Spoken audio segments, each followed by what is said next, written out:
High school വിഭാഗം പെൺകുട്ടികളുടെ ചവിട്ടുനാടകം. കാലം 15-ാം നൂറ്റാണ്ട്.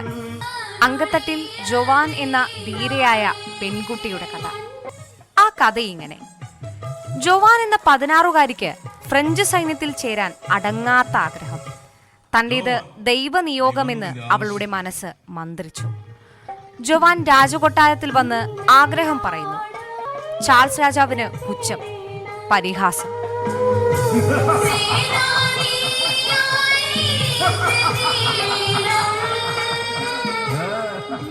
ഇംഗ്ലണ്ട് ഫ്രാൻസ് യുദ്ധം വീണ്ടും.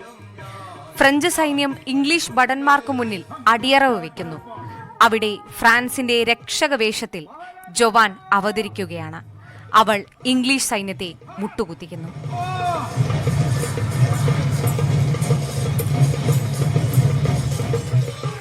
രാജ്യത്തെ രക്ഷിച്ച അഭിമാനം കാത്ത ജോവാനെ ചാൾസ് രാജാവ് തന്റെ സൈന്യത്തിൽ ചേർക്കുന്നു.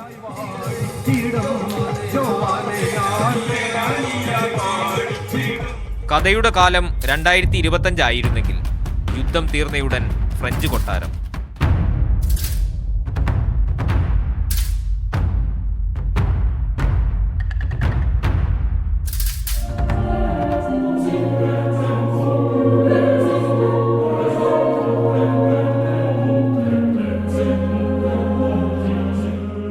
താങ്കളുടെ രാജ്യം ഒരു വലിയ യുദ്ധം ജയിച്ചിരിക്കുന്നു. പക്ഷേ അത് താങ്കളുടെയോ താങ്കളുടെ സൈന്യത്തിൻ്റെയോ മികവ് കൊണ്ടല്ല. ജോവാൻ എന്ന പെൺകുട്ടിയാണ് രാജ്യത്തിൻ്റെ അഭിമാനം കാത്തത്. പക്ഷേ ജോവാനെ ആദ്യം രാജാവ് പരിഹസിച്ചതാണ്. അതെ, ഇപ്പോൾ ഞാൻ അതിൽ വളരെ ഖേദിക്കുന്നു. കാരണം ഞാൻ അവൾ ചെറിയൊരു പെൺകുട്ടിയല്ലേ പറഞ്ഞ് ഞാൻ അവളെ പരിഹസിച്ചെങ്കിലും അവളാണ് ഈ രാജ്യത്തെ രക്ഷിച്ചത്. അവളെ അപമാനിച്ചതിൽ ഞാൻ വളരെയധികം വിഷമിക്കുന്നു. അതോടെ തന്നെ എൻ്റെ ഈ രാജ്യത്തെ രക്ഷിച്ചതിൽ ഞാൻ വളരെയധികം സന്തോഷിക്കുന്നു. ജവാൻ ജവാൻ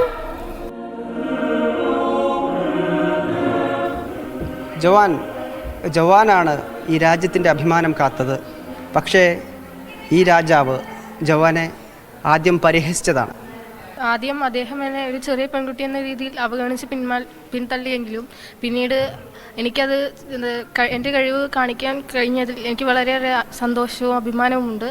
ഒരു പെൺകുട്ടി എന്ന നിലയിൽ മറ്റു പെൺകുട്ടികൾക്ക്, സ്ത്രീകൾക്കൊക്കെ നൽകാനുള്ള സന്ദേശം എന്താണ് ഇതിലൂടെ? എത്ര ചെറിയ പെൺകുട്ടികളാണെങ്കിലും അവർക്ക് അവരുടേതായ കഴിവുകൾ ഉണ്ടെന്ന് മനസ്സിലാക്കേണ്ടതുണ്ട്.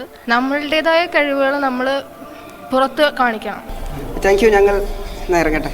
പോകാൻ വരട്ടെ. രാജ്യം ജയിച്ചതിൻ്റെ സന്തോഷത്തിലാണ് ഞങ്ങൾ. ഇവിടെ നിന്ന് ഭക്ഷണം കഴിച്ചിട്ട് പോയാൽ മതി. താങ്കളുടെ ക്ഷണത്തിന് നന്ദി. ഞങ്ങൾക്ക് മറ്റൊരു ഷൂട്ടുണ്ട്, അതുകൊണ്ട് ജസ്റ്റ് ഒന്ന് ഇറങ്ങട്ടെ. Thank you.